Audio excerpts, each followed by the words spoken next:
በስመ አብ ወወልድ ወመንፈስ ቅዱስ አሐዱ አምላክ አሜን። ሰባቱ አጽርሐ መስቀል ሸውዓተ ቃላት ጎይታ ኣብ መስቀል ብብፁዕ ወቅዱስ አቡነ ሽኖዳ ሳልሳይ መበል 17 ፓትርያርክ መንበረ ማርቆስ ኦርቶዶክሳዊት ቤተ ክርስቲያን ዘእስክንድርያ። ትርጉም ቤት ፍቅሪ እግዚአብሔር።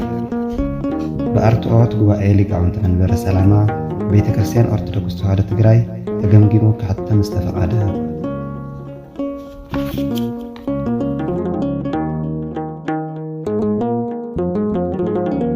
መእተዊ ጎይታና ኣብ ስቃይ መስቀል ኮይኑ 7 ቃላት ኣወጀ፣ ንኹላትና ድማ ሕይወት እየን። ጎይታ ኣብ እዋን ፍርዱ ይኹን ክሳቃይን ክፅረፍን ከሎ ብዙሕ ኣይተዛረበን። ብጣዕሚ ውሑድ ግዜ ጥራዩ ተዛሪቡ መሰል ገዛእ ርእሱ ሓዲጉ ኣኽብሮቱ ሰኣነ። ፍቕሪ ንዓይ ጣዕመኒ ኣይትብልን እያ እሞ ቀዳማይ ቆሮንቶስ ምዕራፍ 13:5። ኣብ መስቀል እንከሎ ምዝራብ ኣድላይ ኣብ ዝነበረሉ እዋን ጥራይ ተዛረበ። ምእንታና ምእንቲ ድሕነትናን ረብሓናን ክብል ሓፀርትን ጠቐምትን ቃላት ጥራይ ተዛረበ። ነፍሲ ወከፍ ቃል መንናቱ ጽልዋ ነይርዎ። ነዞም ነጥብታት እዚኦም ጸኒሕና ብዕምቆት ክንዝትየሎም ኢና። ንሕዚ ግን ነዞም ዝስዕቡ ብዛዕባ እተን ኣዋጃት ዝምልከቱ ሓፈሻዊ ሓሳባትን ርእይቶታትን ክነቐርብ። እቶም ኣብ መስቀል ዝተኣወጁ ቃላት ክርስቶስ ናይ ምሃብ ጠባይ ከም ዝነበሮም ነስተብህል። ጎይታና ኢየሱስ ክንድዚ ዝኣክል ብርቱዕ መከራን ውርደትን ተፃዊሩ ወሃቢ ምንባሩ ብጣዕሚ ዘደንቕ እዩ። ኣብ መስቀል እንከሎ ከይተረፈ ብልግስን ርህራሄን ይህብ ነበረ። ንሰቐልቱን ኣሳድርቱን ይቕሬታ ሃቦም። ነቲ ብየማኑ ዝነበረ ሽፍታ ገነት ሃቦ። ነታ ኣዝያ ንእርቲ ብረኽትን ብልጽትን ኣዲኡ መንፈሳዊ ወዲ ሃባ። ድሕሪ ሞቱ ሓልዮትን ክንክንን ንኽትረክብ ገበራ። ንፍቑረ እግዚ ዮሃንስ እውን ድንግል ኣዲኡ ቅድስቲ ማርያም ኣብ ቤቱ ናይ ምእንጋድ በረኸት ሃቦ። ነቲ ናይ ባህሪ ኣቦኡ እግዚኣብሔር ኣብ ድማ ብመሰረት እቲ ኣቐዲሙ ዝተሓላለፈ ብይን ነቲ ክኽፈል ዝነበሮ ዋጋ መለኮታዊ ፍትሒ ሞት ኣዳም ሃቦ። ንመላእ ደቂ ሰብ እውን ዓርቅን ድሕነትን ሃበ። እቲ መስርሕ ምድሓን ብግብሪ መስዋዕቱ ከም ዝተዛዘመ ኣረጋገጸልና። ብሓፂሩ ንኹሉ ዘዝግብኦ ሃበ። ዋላ ሓደ ኣካል ብምላሹ ዝሃቦ ዝኾነ ይኹን ነገር ግና ኣይነበረን። እቲ ካብ ደቂ ሰብ ዝረኸቦ ሓሞትን መፂፅ መስተን ጥራይ ነበረ። ንሱ ግን ኩሉ ነገሩ ንደቂ ሰብ ሃበ። ሕይወቱ ስግኡን ደሙን ኣቦኡን ኣዲኡን ከይተረፈ ብጸጋ ሃበና። ሕይወቱ ሂቡ ሞትና ሰዓረ፣ በዚ ድማ ዘለዓለማዊ ሕይወት ሃበና። ዮሐንስ ምዕራፍ 3:14-15። ስግኡን ደሙን ሃበና። ማቴዎስ ምዕራፍ 26:26 ንቅድስቲ ኣዲኡ ከም መንፈሳዊት ኣዴና ገይሩ ብወገን ዮሐንስ ሃበና። ዮሐንስ ምዕራፍ 19:26-27። ንሰማያዊ ኣቦ እውን ኣቡነ ኣቦና ኢልና ብፍቕሪ ክንጽውዓሉ መንፈስን ስልጣን ውልድነትን ሃበና። ማቴዎስ ምዕራፍ 6:9፣ ሮሜ ምዕራፍ 8:15፣ ገላትያ ምዕራፍ 4:6፣ ማቴዎስ ምዕራፍ 23:9፣ ዮሐንስ ምዕራፍ 1:12። ነቲ ዘስተውዕል ህያብ ክርስቶስ ዓሚቑን ብዙሕን እዩ። ክርስቶስ ኣብ መስቀል ኮይኑ ዝተዛረበን ናይ መጀመርታን ናይ መወዳእታን ቃላት ናብ ኣቦኡ ዝዓለማ እየን ነይረን። እታ ኣቦይ ዝገብርዋ ይፈልጡን እዮም እሞ ይቕረ በለሎም እትብል ቀዳሚት ቃል ሉቃስ ምዕራፍ 23:34፣ ከምኡ እውን እታ ኣቦይ ነፍሰይ ኣቢልካ ማሕፀና ኣለኹ ሉቃስ ምዕራፍ 23:46 እትብል ናይ መወዳእታ ቃል ክልቲአን ናብ እግዚኣብሔር ኣብ ዝተለኣኻ እየን ነይረን። ኣብ መንጎ እታ ቀዳመይትን ዳሕረወይትን ንኣቦ ዝተዛረባ ካልኦት ክልተ ቃላት እውን ኣለዋ። ኣምላኸይ ኣምላኸይ ንምንታይ ሓደግካኒ ማቴዎስ ምዕራፍ 27 ቁጥሪ 46 ከምኡ እውን ተፈጸመ ዮሐንስ ምዕራፍ 19 ቁጥሪ 30 ዋላ እኳ እቲ ተፈጸመ ዝብል ናይ መወዳእታ ቃል ሓበሻዊ ኣባህላ ክኸውን ዝኽእል እንተኾነ ነቲ ክገብሮ ዝሃብካኒ ግብሪ ፈጺመ ኣብ ምድሪ ኣኽቢረካ እየ ዮሐንስ ምዕራፍ 17 ቁጥሪ 4 ዝብል ትርጉም ዘለዎ ናብ ኣቦ ዝተላእኸ መልእኽቲ እዩ። ስለዚ ድማ እቶም ዝበዝሑ ወይ ኣስታት ፍርቂ ዝኾኑ ኣብ መስቀል ዝተኣወጁ ቃላት ክርስቶስ ንኣቦ ዝተዘረቡ እዮም። ንሰብነቱ ንስጋዊ ወልድ ዘረጋግጹ ቃላቱን እዮም። ንሕና እውን ጎይታ ንኣቦ ኣቦይን ኣምላኸይን እናበለ ብክልተ መንገዲ ከም ዝዛረቦ ነስተብህል ኢና። ኣቦ ብዝብል ቃሉ ነቶም ወዲ ኣምላኽ እንተኾንካ ካብ መስቀል ውረድ ማቴዎስ ምዕራፍ 27 ቁጥሪ 40 ክብሉ ይጸርፍዎ ዝነበሩ መጎተ።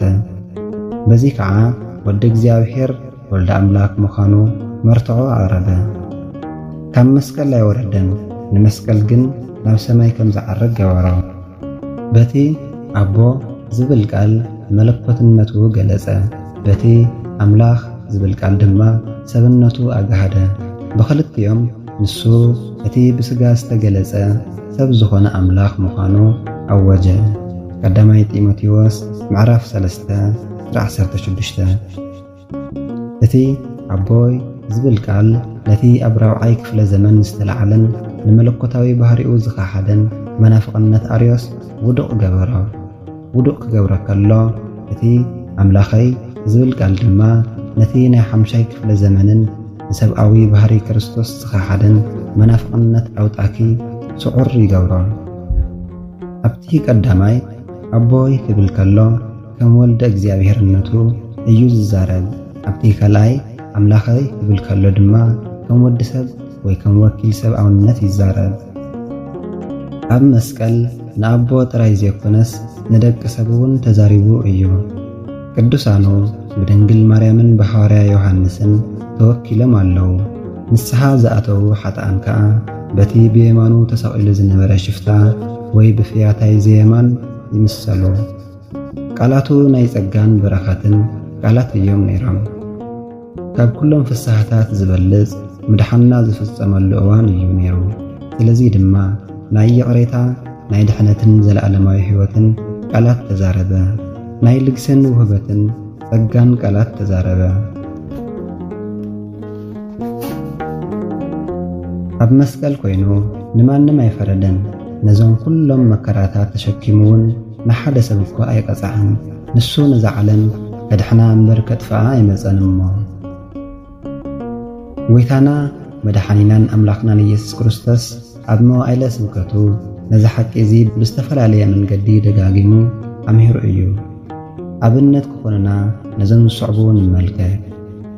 ወዲ ሰብ ሕይወት ሰብ ከድሕን እምበር ከጥፍእ ኣይመጸን ሉቃስ ምዕራፍ 9 ቁጥሪ 56 እግዚኣብሔር ንወዱ ናብ ዓለም ዝለኣኾ ዓለም ብኡ ምእንተ ከድሕን እምበር ንዓለም ክፈርድ ኢሉ ኣይኮነን ዮሐንስ ምዕራፍ 3 ቁጥሪ 17 ወዲ ሰብ እውን ከገልግልን ሕይወቱ ምእንቲ ብዙሓት ቤዛ ገይሩ ክህብ እንዳ እምበር ከገልግልዎ ኣይመጸን ማቴዎስ ምዕራፍ 20 ቁጥሪ 28 ንሓኪም ሕሙማት እምበር ጥዑያት ኣይደልዮን እዮም ንሓጥኣን ናብ ንስሐ እምበር ንጻድቃን ክጽውዕ ኣይመጻእኹን ሉቃስ ምዕራፍ 5 ቁጥሪ 31-32 ወዲ ሰብ ዝመጸ ነቲ ዝጠፍአ ክደልን ከድሕንን እዩ እሞ ሉቃስ ምዕራፍ 19 ቁጥሪ 10 ስለዚ እቲ ኢየሱስ ክርስቶስ ንሓጥኣን ከድሕን ዝመጸ ዝብል ቃል እሙንን ኩሉ ሰብ ክቕበሎ ዝግባእን እዩ ቀዳማይ ጢሞቴዎስ ምዕራፍ 1